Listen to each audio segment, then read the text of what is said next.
Welcome back to the Belonging Experiment. My name is Roby, and as usual, I'm joined by my co-host Anu. So I'm originally from the Philippines. I moved to Japan, and I'm currently in the US. And my friend here, Anu. Hey everyone, I'm Anu. I was born and raised in India. Roby and I met when we were in Japan working together. Today I live in Portugal, and we are happy to bring to you this episode where we talk about identity, transition, and life beyond borders as DINKs, or what is commonly known as double income with no kids.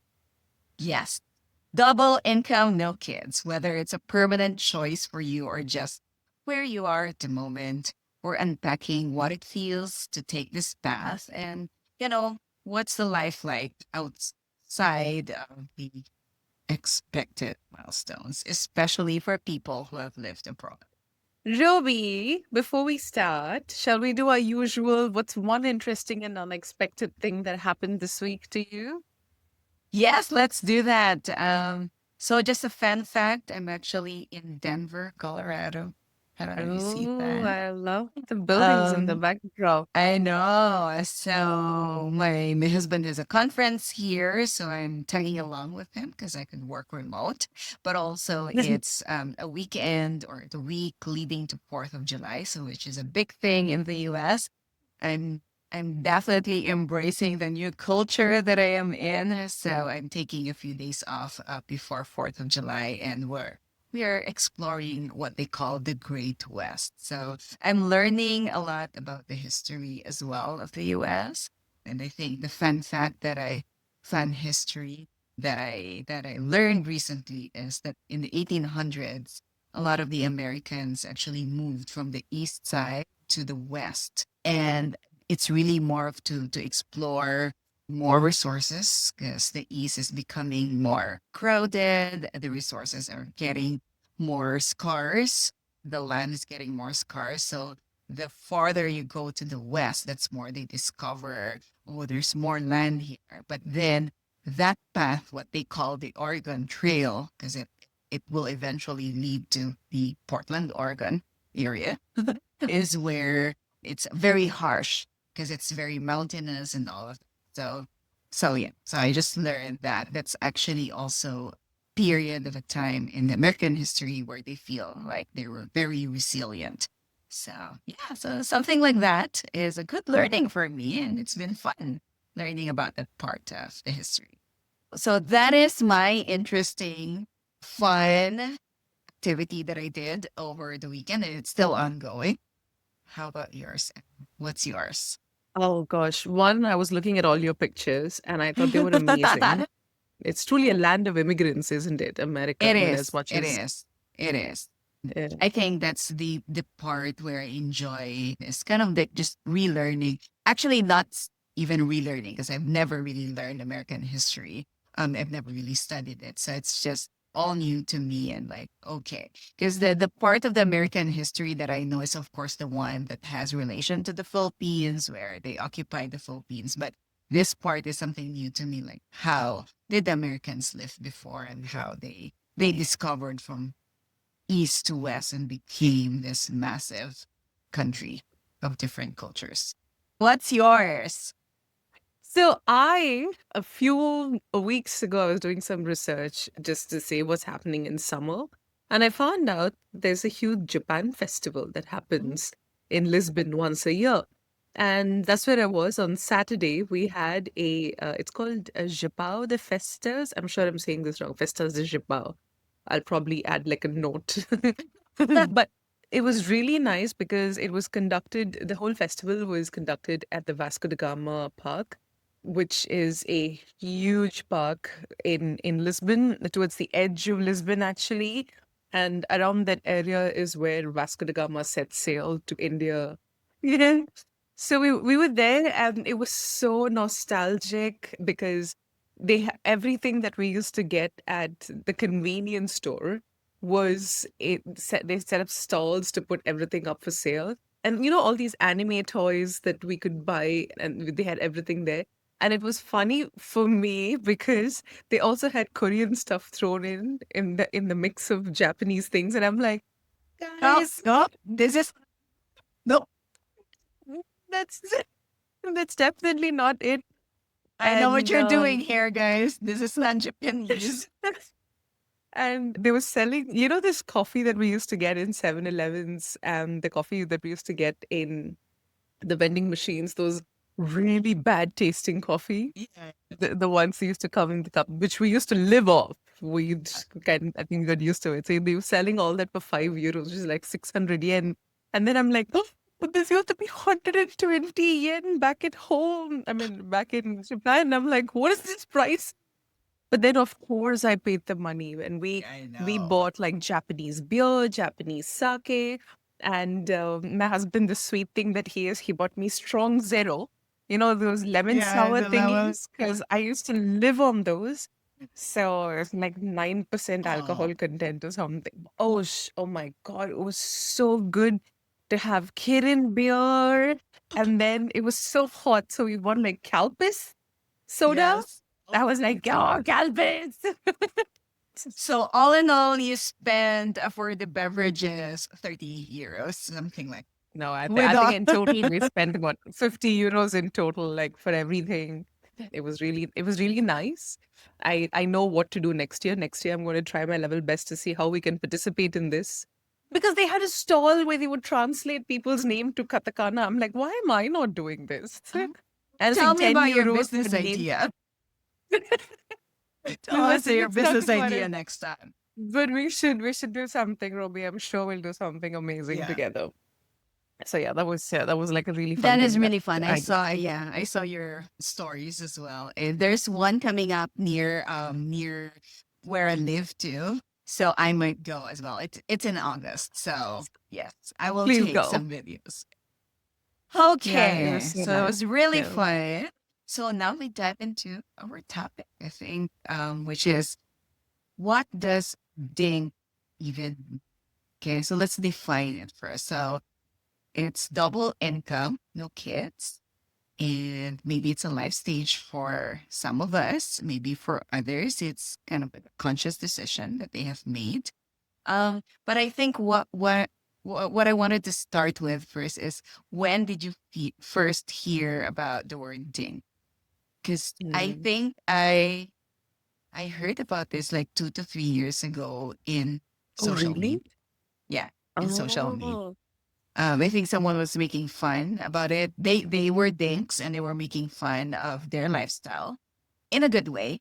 And that's when I learned, oh, dinks. This is a good word. This is a good word. Yeah, so that's when I S- learned about it. How about you? When did you learn about I dinks? learned this through my husband. So Okay. apparently, when we were working in Japan, some of our colleagues, I mean, by then we were working in the same company, so everybody knew about the two of us. And they were just generally having a thing during one of the nomikais, like a conversation saying, oh, what do you do? And do you have kids and stuff like that? Just like a Sure. very generic conversation. Sure, sure. And Naveen was like, no, we don't have kids. It's just the two of us. And then they were like, oh, you're dinks. And this was from a Japanese person. Wow. So Naveen was like, what's a dink? He's like, double income, no kids. And then he was like, is that a term? And this is almost like 6, 7 years ago. This was like Wow. pre-COVID when we heard about it. Yeah. So we were like, is that a thing? And then we started doing research and then we found out there's a term called dink wards, double income, no kids with dogs, and dink walks, double income, Oh. no kids with cats. So you and I are dink walk, Oh. Oh, by the way. So I just to didn't get even very know specific, that. it's a niche, okay? So let's not Okay. generalize people. Yes, yeah. We're more than double income, no kids. With We have cats. two cats. Not Yeah. not just one cat, two cats. But then if you think Okay. about how we made the decision, I don't think we ever made the decision to be double income, no kids. It was never a conscious choice. And Right. it's not something like growing up in India. I don't know how it is, but I should hear from you as to how it was in the Philippines. But in India, I think I was about 23 at that time. And if you're single, typically they start looking for alliances, which means people in family start talking about, oh, we have this single boy looking to marry. Is there a single girl anywhere who's also looking? These kind of conversations happen. Also, I don't know if single is the right term to use in this case, but anyway, so they're looking for, marriage partners for each Share. other. So I had like a few proposals coming in and I was turning everything down because I was just starting to work and I was starting to enjoy this newfound freedom where I'm living by myself and I'm like having a nice time. I don't have curfews Right. anymore. I can do what I want. And I'm starting to manage my own money. And then they already want to get me married and set me up with somebody. I was like, no, I'm not interested. So this Right. neighbor, I was living in Bangalore at that time. So she's like, why do you not want to get married? Mm. I was like, sorry, who are you again? That would not name. Why are you having this conversation with me? She sat me down and she bribed me with a nice cup of tea and some really yummy food. So I was like, okay, I don't want to listen to you, but I'm going to eat your food. Sort of respect, I stayed to listen to what she has to say because I was like, I have nothing better to do. So I'm going to listen to you. So she was like, let me give you a life plan. See, you're 23. You've already set yourself back by 2 years. And I'm like, excuse me? What do you mean set myself back? How? So she's like, ideally by now you should have been married and your first kid should have been on the way. But it's okay. So let's assume that you get married in the next like 6 months to 1 year. You have your first kid at 24, and then you have your second kid at 25, 26, and that's it. You're set for life. I was like, Set for life. I love you. I was so tormented by this conversation to say, and I think that's when really started thinking, saying, is this it? Like we are 23, 24, and that's it. Our life has been determined for the next 50 years. How does this even make sense? Like I'm just starting to understand how to manage money or not. I'm making very poor financial decisions at this point. So why is this person telling me to settle down? And by this time I hadn't even met Naveen. So just around the time we were getting to know each Right. other, we just met and we weren't thinking about anything seriously, in the long term.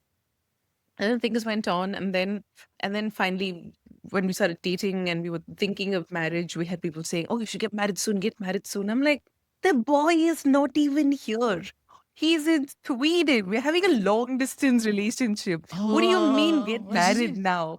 Like he was Okay. still a student, and they're like, get married right now, right now. I was like, oh my God. Like, and to be very honest with you, I think we got married for the wrong reasons at that time. We were like, oh my God, I need to get these people off my backs. Right. Fine, let's get married. So, and then once we got married, and then I think work kept us busy. We had a new bunch of friends. It was exciting to meet people.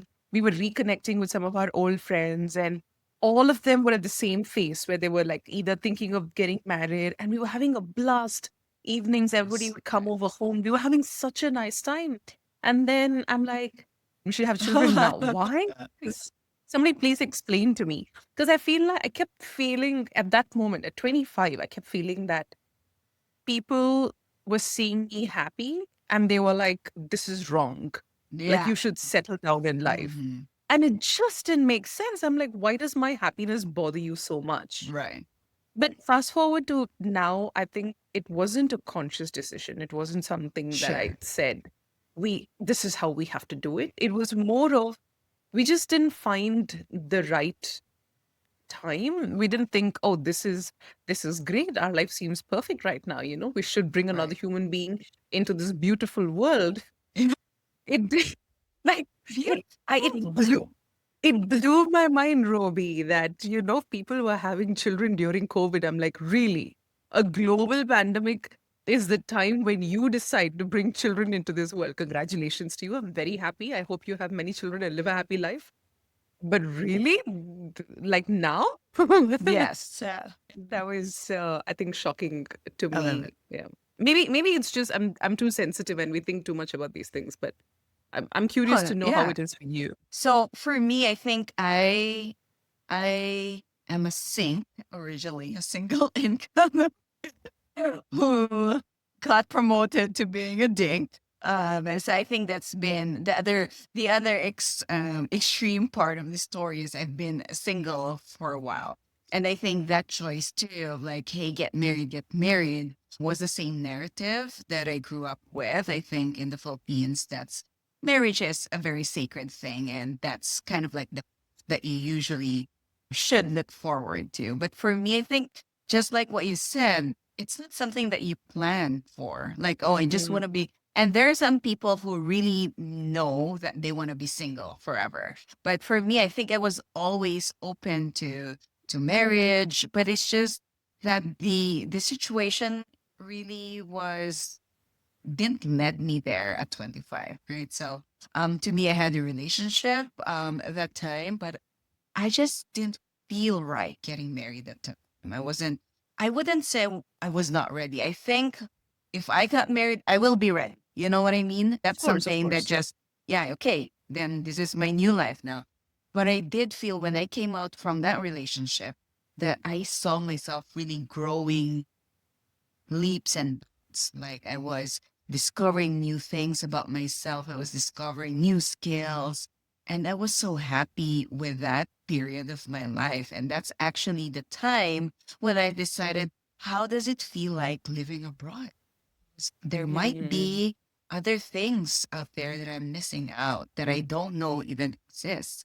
So that's when I think I got curious, and that's the time when I moved to so I think that's more of my story that it's something that you don't really plan for, but then you're happy that it turned out that way. And now being, let's say, a DINK couple ourselves, we definitely see a lot of advantages with being in this life stage. Moving on to kind of like a next discussion point here of what do you think would be the advantage of being in this life stage that we don't have kids at the moment. We have cats, and I love cats.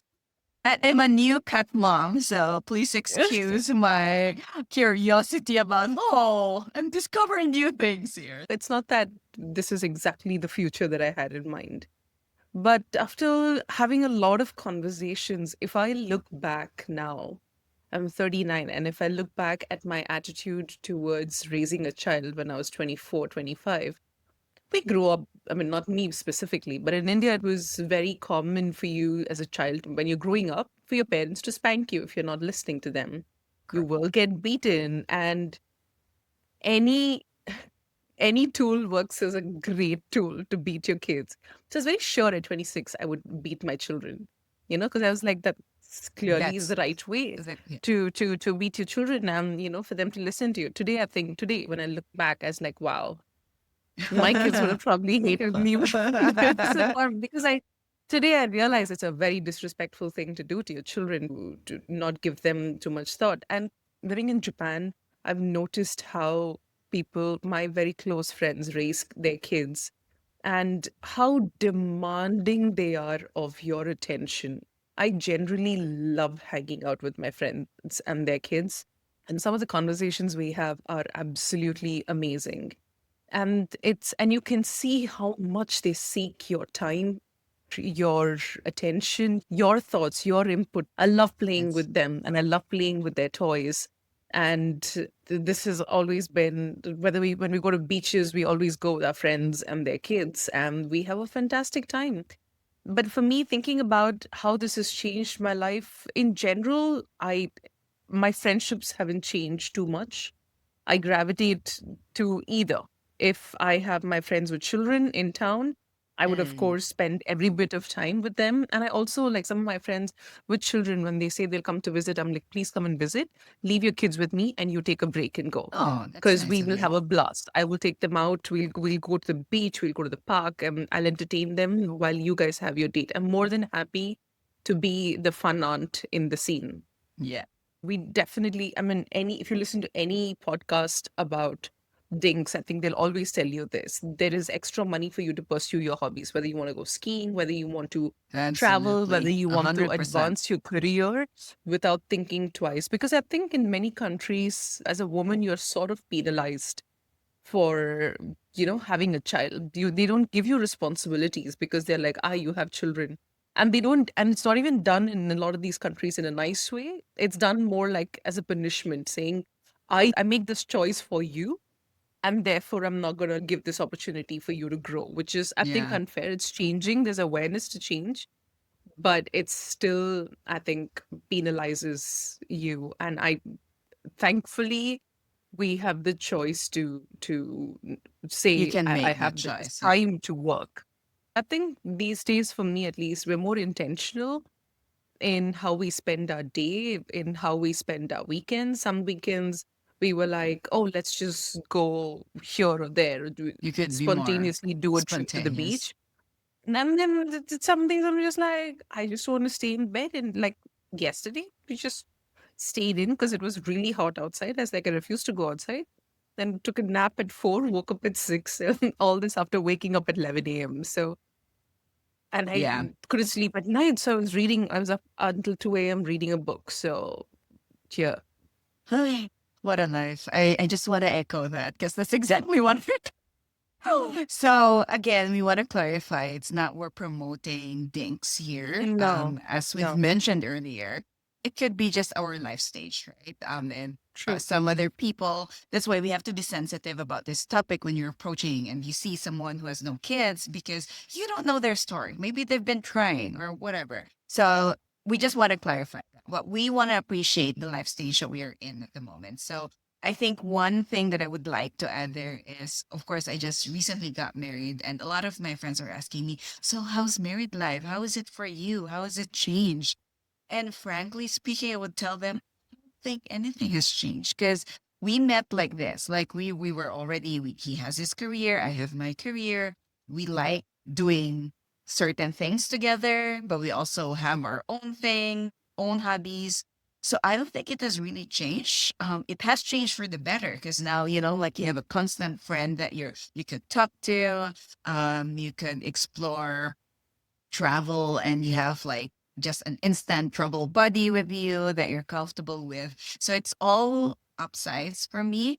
The only thing that has changed, I kept saying this, I think the major adjustment will happen once we have it or kids. Because I think Mhm. that's when your whole lifestyle changes. But I think as individuals, as long as you have this good communication and your hobbies are aligned, but you also have your own personalities outside of that relationship, I think you won't really have a problem with kind of like a married life adjustment. So I think that's one thing for me that's really been an advantage is just there's not much adjustment really. Like so I can focus in adjusting to the new culture that I am in, but not I don't have to exert a lot of effort in adjusting to, let's say, a married life because that's just easy for me to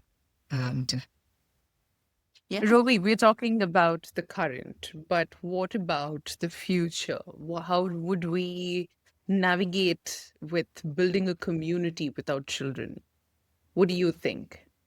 I think there what the trend that I'm seeing now when it comes to building a community and relationship is we could actually be flexible, right? So as you've mentioned, we have friends who have kids and we could adjust to them. So we go there, we play with our kids, and when it's time to go, thank you.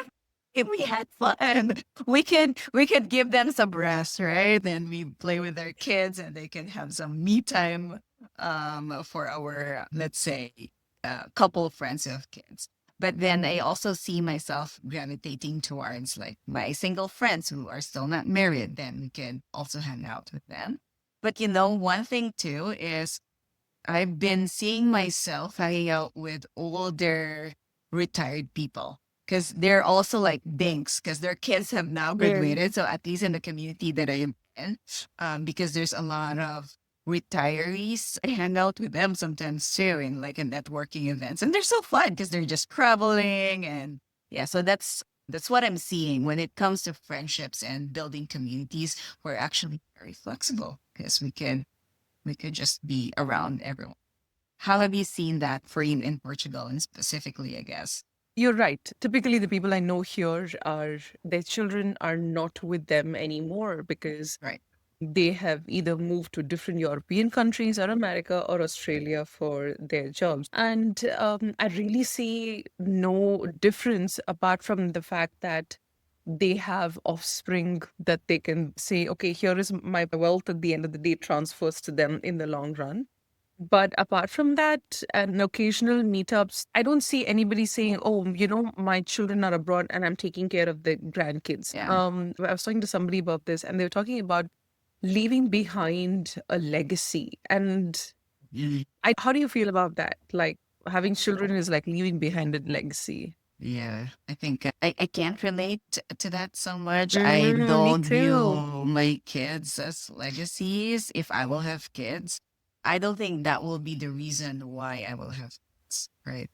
Is to leave a legacy behind. So, yeah, I think that statement I just don't resonate as much. I always think that I could leave my own legacy, even if I have no kids. So, I don't think we are less, especially the dinks out there, and that we are less of a couple, less of a human being just because we don't have I know, kids. right? So, yeah, Yeah. so not so much for me And as a statement. and also another thing I hear people saying, they're like, "Oh my God, you're probably constantly on your honeymoon." And I'm like, no, No, actually, no. We're no. like old people. It's an interesting statement that they made, because I always feel that when you have a kid, you have something else to channel your energy into. And Mhm. in the absence of a child, we rely on each other for our happiness, and that is a lot of work. I think so too. The mindset that you guys, because this is how actually the topic came up is when we saw this video of just a funny video of like, if you're married and you do not have kids, what are you guys fighting about? And then there's just like funny pictures of where are you eating? Oh, and then someone gets mad. It's like something light topics. And those are true. Those are the fun things that we fight about. So but I think that's where the mindset is coming from because they couldn't imagine if they were married and they have kids and the kids just your whole lifestyle changes because of the kids. So for them, I think asking that question is very valid. Like it seems like you have a lot of spare time. What do you do with those spare time? So my answer to that question is, I guess one is you really have more time, I guess, for your personal goals, right? Whether that's growing personally, you're more flexible with your job options as well. I notice I've been really traveling with the nature of my work right now because I work remote and then, the next time I'll be called for like, hey, let's have a meeting here. I'm flexible to do that because I don't get so what I wanted to say is because we have this flexibility doesn't mean that we have a lot of spirit. We just have a lot of flexibility to do other things that Right. maybe a married couple with kids won't have time to. I must say too, just as an addition, because I do not have kids, I feel that I have more time to spend to spoil my parents or my relatives. Mm. I have more capacity to do that. So when they come or when they go home and they come over, I will have that time then to with them and just be there. So I think, yeah, so that's how we spend our spare time. I think I'm becoming a full-time tour guide at this point. I was for Japan, and now I am starting to become one for Portugal, and I really enjoy it. And I think the conversations that we have are definitely very different from what parents with children have. But at the end of the day, the idea of being dinks, like you mentioned earlier, is just not about hating on children. While there are people who make those choices, and I respect them for being able to say that without fear of being judged. I think children are great, and I love being the fun aunt for all of my friends' kids. And when my friend comes and says, "Oh, I'm having my second baby," I couldn't be more happier for them, Right. because I think it's just absolutely amazing that Mhm. at 38, 39, when parents choose to have their second child, I think one, it's really brave. I think your body doesn't heal fast enough, and you go into it knowing that your body doesn't heal fast enough and restarting the whole process over again. I have nothing but admiration for them. For me, I'm extremely happy about where I am, and I don't see why my situation should change at this point. If it changes, I'm happy to embrace it, but I Yeah. see no need for a change at this point. Yeah. And maybe as we close this topic, one thought that I also came out, when we were having this discussion is we live at the age where things are possible. So I think science has progressed a lot too. And I've seen a lot more cases where women in their 40s are suddenly pregnant and having kids. And there are a lot of fertility options. So this is one thing that I am very grateful and appreciative, I guess, of the time that we're living in, because that gives us a little bit of time, right? Mm, To me, there are options that you can take even as early as 30s if you want to. I want to take my time in my 30s. I could freeze my eggs. And that is, those are options that you could consider. So, yeah, I just want to appreciate how science has evolved as well and how our society has evolved in understanding that these are options that we could do.